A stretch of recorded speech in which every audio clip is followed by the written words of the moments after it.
Social media has had a great impact on individuals on various aspects of life, from health misinformation, political polarization, psychological effects, economic impact.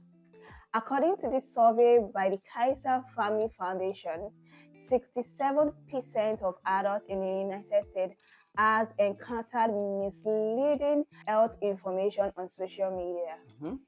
So, fellow seekers of truth and insight, today we'll be diving into the pages of the book Wake Up by Piers Morgan, and it's a grasping journey through the social media madness, truth, and power.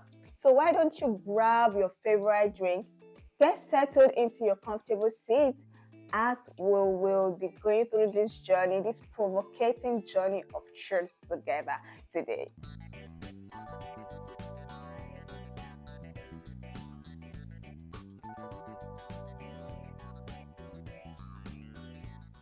Well, funny story. In 2010, when I joined Twitter, now called X, Piers Morgan was one of the first 10 people I followed.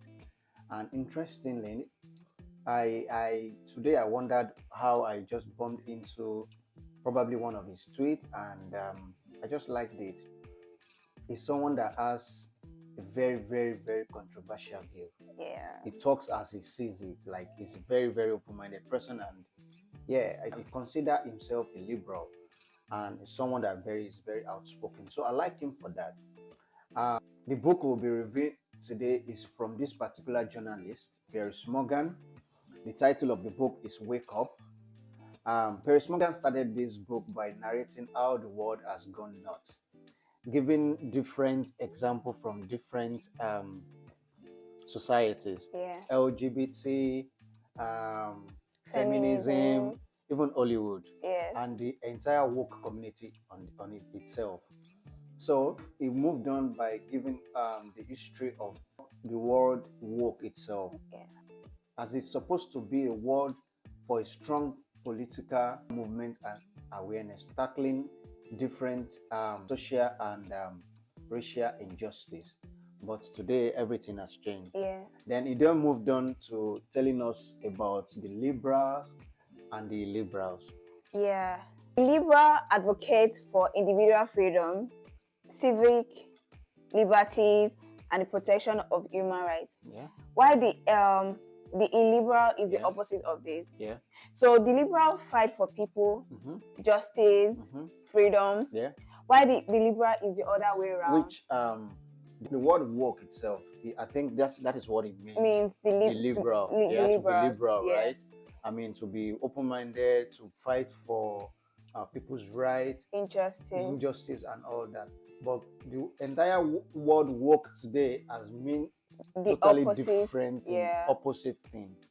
So Piers Morgan divides this book into different aspects, starting from vegans. Okay, so he narrates a story about how vegans usually come online and just come and make a lot of noise, instead of sitting down and having a constructive conversation with people, you know. But then they want to bully everybody into their opinion. If I like meat, I want to eat meat, and I don't want to like meat, it shouldn't affect you. It shouldn't affect me.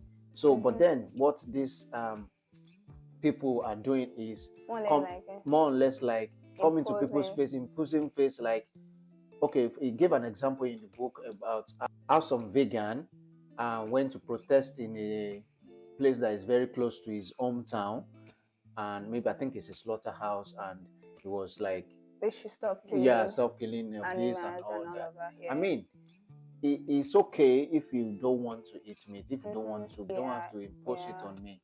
He said this is not a liberal act, because usually liberals are advocates of freedom and your freedom.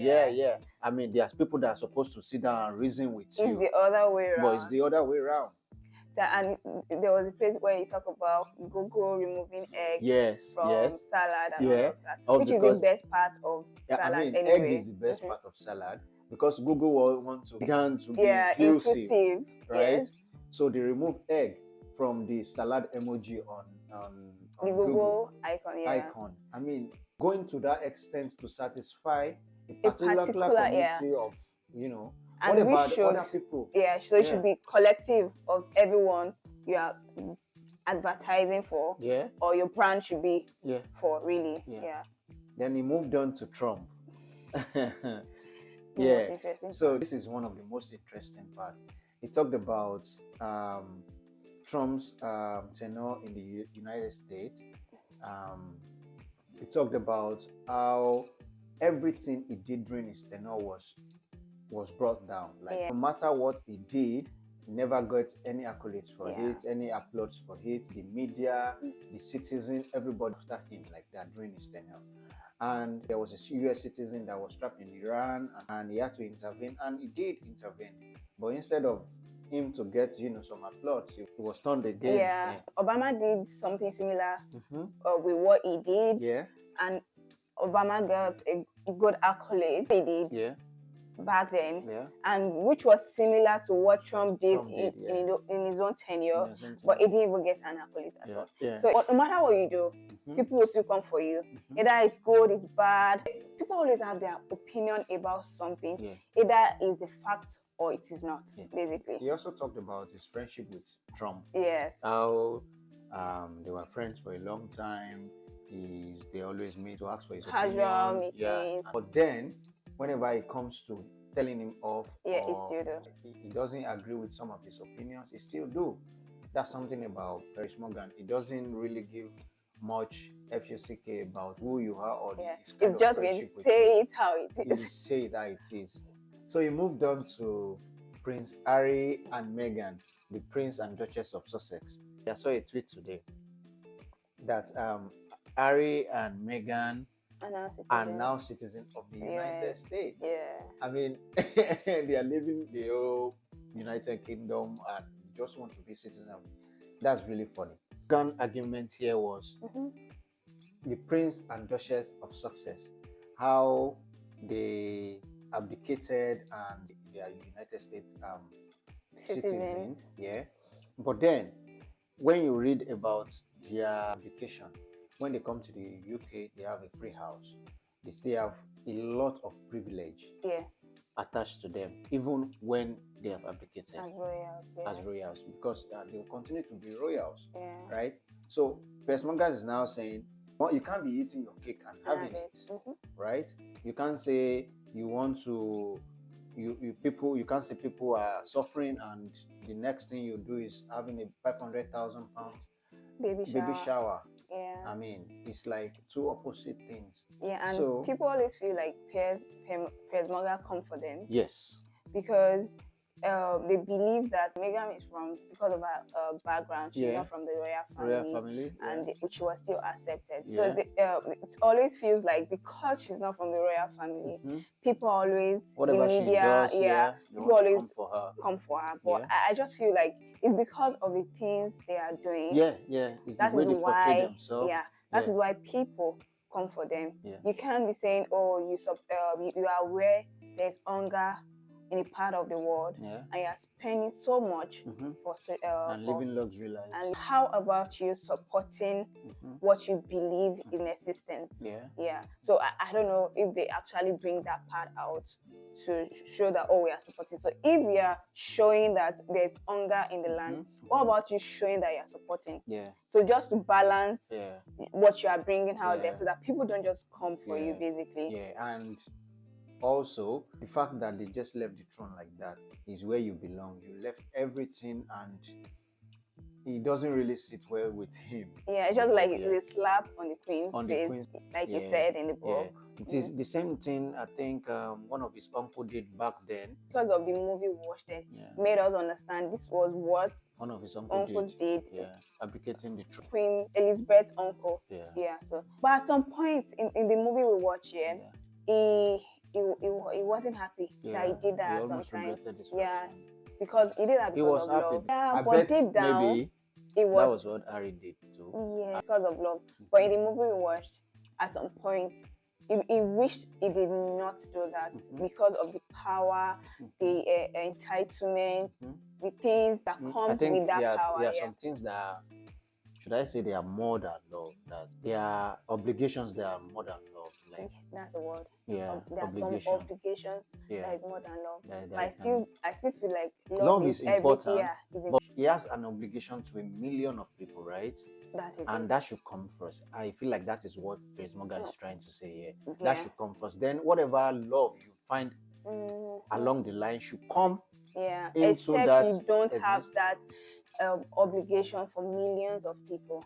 Which he does. Yeah. So if you don't, you can your love come first. And Piers were friends before she became So that's why people felt comes for them.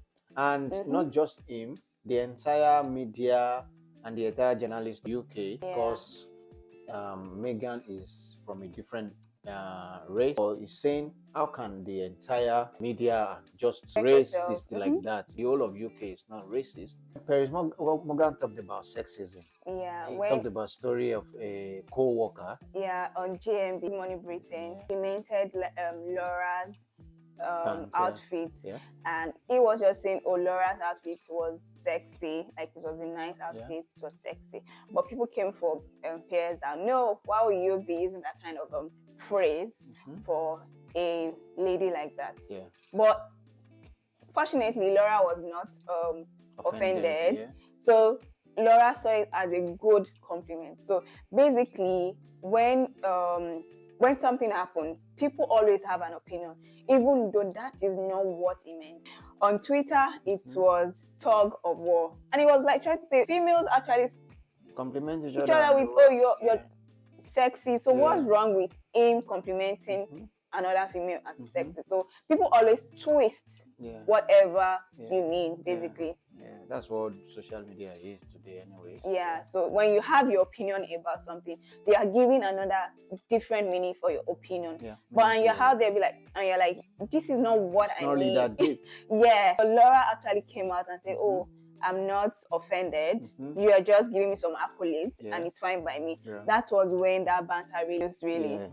Then he talked about feminism too. They can do something to certain men, and when men do it, they get offended. He gave an example of Ellen DeGeneres in an award show. He brought a naked picture of an artist, of a male artist, out on the stage, and they all had a big laugh about it.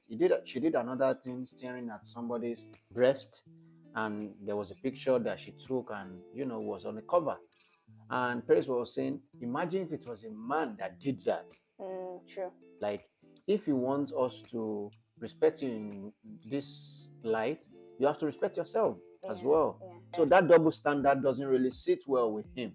In the book. Then he said, all of this has made feminists switch their attention to things that are very, very important, like increased pay rate for women, right? Which is a good one. Which is a good one. But they focus their attention on who opens the door and little things that doesn't really matter. You can't be fighting for A and fighting for B at the same time. Pick one struggle and fight for it well. Fight for it well and make it something that is important. Something that is really important. You have male as an MD and you have a female as doing an the MD. same job. The same job. Pay them the same rate. Pay them the same rate. Those are the arguments we should be fighting for. He talked about James Bond, how they are trying to change James Bond from a man. James Bond has always been Daniel Craig, and 007 is a franchise. He has always been a man, right? And now they just want to change it. Bond is a woman, because feminists are not happy with the fact that James Bond is a man that womanizes and drinks. They feel like a woman too should be. Said in the book that the secret agents that are women, that's the same thing as James Bond do in real life. But in the movie, James Bond has always been a man. So they want that female part of a secret agent to be shown on TV. Producers of the movie insisted that a woman cannot be James Bond. It has always been a man. It can be a black man, and that was when they were saying maybe Idris Elba would be the next James Bond. So everybody just wants to create a narrative. But there are some things that are just designated for men. Really? In the book, that's what he's trying to say. Like, Okay, in the book. yeah, his argument is men are, generally stronger than women, Obviously. but feminists don't want to agree to that men are stronger than women, but by nature men are stronger than women. Yeah, I just feel like feminism should be like what we said earlier. You be focused on things that are not the strength. Then finally, he talked about masculinity. He narrated a story about Gillette. It was a campaign they did about men. Me Too campaign. The Me Too campaign. So Gillette said the purpose of the new campaign was to urge men to hold each other accountable for bad behavior. Right. Because the one thing that is not happening right now in the world is men being accountable for bad behavior. I didn't seek to diminish the purpose of the Me Too campaign, which has shown an important and long overdue lies on completely incapable sexual harassment, bullying, and abuse. I mean, this generally just bring all men together. And I mean, why would you subject all of us together, not taking responsibility for our action? But it was a good campaign to me to be accountable. Yeah, it was. But Gillette is a man's product, right? And usually commercials before, he said in the book, it's just, a beautiful commercial where you wake up in the morning, you shave, you go to work as a responsible man, and you come back, and you hug your wife, she smells your shin. I think that was the narrative before, right? And they now change it to the Me Too campaign, painting men as abusive, as predators, because Gillette product is a man's product. It's all men. And the amount of men that are into these bad behaviors are just a little percentage. So now bringing all them all together in under umbrella is offensive to some men. Understand now? Yeah, I get it. So for me, my take from this book, from this chapter we've just reviewed, is a lot of people have their opinions, and you should not impose your opinion on someone else. And if you don't understand someone's opinion, you shouldn't misinterpret the person's opinion. This is also causing some controversy online when you misinterpret people's opinion, or when you put out false information out there. It affects people's mental health, psychological, even political wise. This is my take on chapter. When Piers Morgan was starting the book, he said he knew that people were batching for this book, and still he went ahead and wrote it. Yeah. Right, and it's one of the best selling. So to me, don't be scared about people's opinion. Just do what your heart wants, do what your mind wants, do what is right by you alone. As long as you feel that this is right, just do it. Yeah. Just you're happy. Yeah. And this brings us to the end of today's video. I hope you've learned something, and we'll be reviewing other chapters in this book with you guys. Please like, share, and subscribe so that others can see this video to bless someone else. That's the least you can do for us. Thank you very much. My name is Fola Shade. And my name is Tosin. See you guys in our next video. Bye.